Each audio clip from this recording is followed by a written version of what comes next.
buenos días. Mi nombre es Augusto Rodríguez, gerente de inversión en Intelio, y el día de hoy vamos a comentar sobre el desempeño del mercado de renta fija, haciendo énfasis en lo que ha sido el desempeño en particular en renta fija latinoamericana.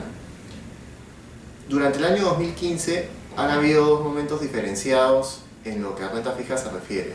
En la primera parte del año se tenía una expectativa de subida de tasa de interés por parte de la Reserva Federal, y en ese escenario los segmentos de high yield americano y de renta fija emergente en particular habían venido siendo los que mejor desempeño habían venido mostrando por la preferencia de los inversionistas. Estas dos categorías presentan un spread significativo que permitía proteger a los inversionistas ante un potencial escenario de subida de tasa de interés base.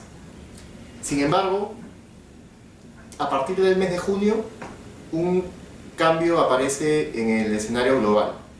China empieza a tomar medidas sobre su mercado y, en particular, sobre la devaluación del tipo de cambio entre los meses de agosto y septiembre, que empiezan a generar temor de que el crecimiento de este gran bloque, que dependiendo del tipo de medición, ya sea a nivel de PBI corriente en dólares o por poder adquisitivo, puede ser la segunda o primera economía del mundo, se venía enfriando a una velocidad mayor. Esto definitivamente impactó de manera bastante dura sobre los mercados emergentes, en particular en el mercado de renta fija.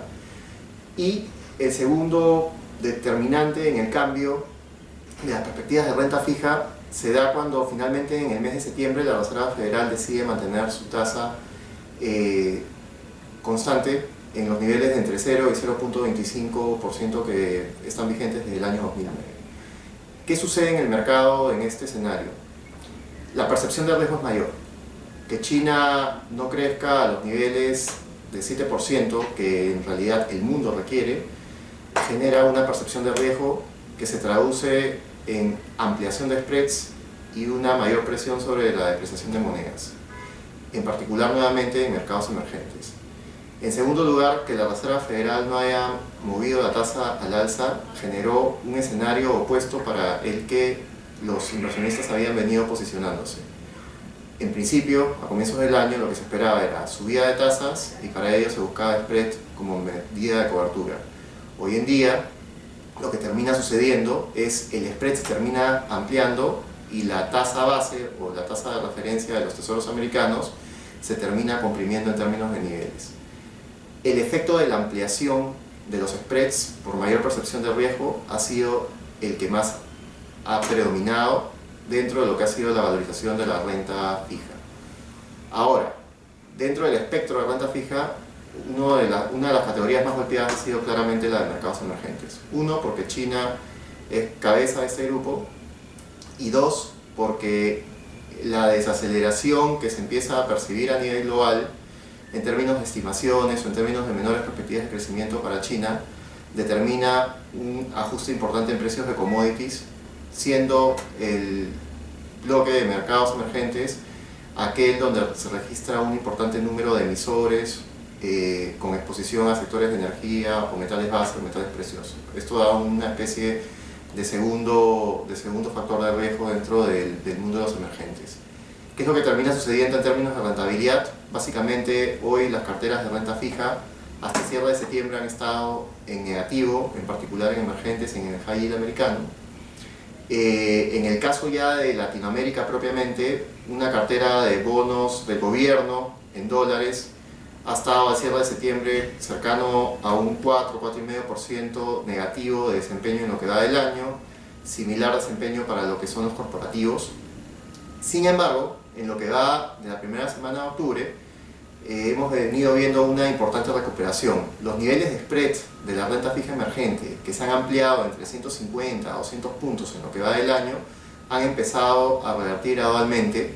Y en segundo lugar, las monedas de la región también han registrado un poco de apreciación que ha sumado a recuperar algo de la rentabilidad que se estaba perdiendo en el acumulado del año.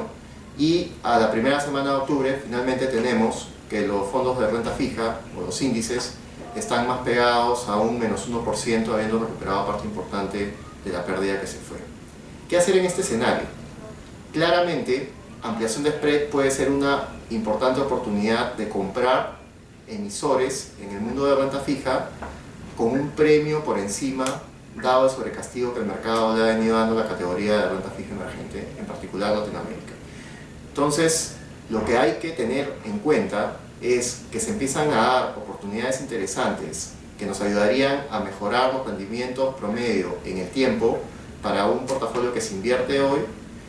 Sin embargo, lo que hay que tener en cuenta como factor de riesgo es que hay que considerar bastante el tema de solvencia y liquidez de las empresas o emisores que vayamos a ir adquiriendo en términos de títulos de deuda. Se deben de sobreponderar hoy en día spreads atractivos, pero de empresas que tengan baja exposición a efectos cambiarios, descalces o efecto hoja de balance por movimiento de tipo de cambio.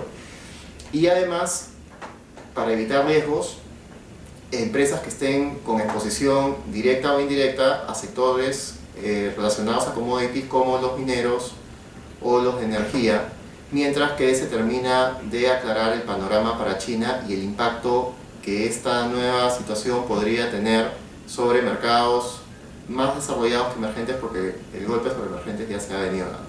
Entonces, como manera de conclusión, simplemente empiezan a aparecer oportunidades para la renta fija bastante atractiva, Latinoamérica, pero con bastante cuidado y siendo bastante selectivos en la compra, teniendo en cuenta no solamente capacidad de solvencia y liquidez vigentes, sino expectativas futuras, evitar riesgos sobre exposición a monedas y a commodities. Y muchísimas gracias por su atención.